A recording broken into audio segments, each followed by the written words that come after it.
Hi guys! Here is how you can fix the error failed building wheel for insightface. Since we could not install insightface with PIP, we will manually install it using a pre-made wheels. So go to this GitHub page, I will provide the link, and download the insightface wheel. This is for the Python version 3.10. This is for 3.11, 3.12, 3.13, and 3.9. So please download it as per your Python project. For this video, we will install insightface for DeepLiveCam. For DeepLiveCam, we are using the Python version 3.10.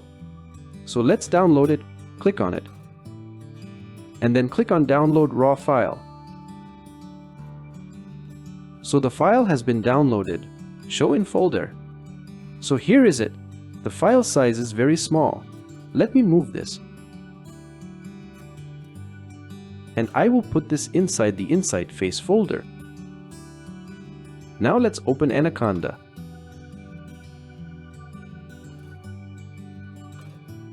Activate the DeepLiveCam environment.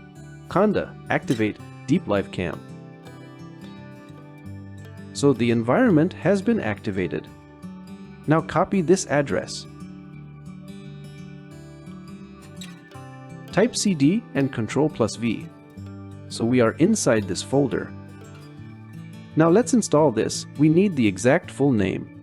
So rename and copy the full file name, including the .whel. Now type pip install and Ctrl+V. So the exact full name, and enter. Now this will download all the necessary dependencies for insightface. So you can see it has successfully installed insightface without any issue. After this, you can navigate to your project folder and install the requirements using pip install-r requirements.txt. Thank you very much.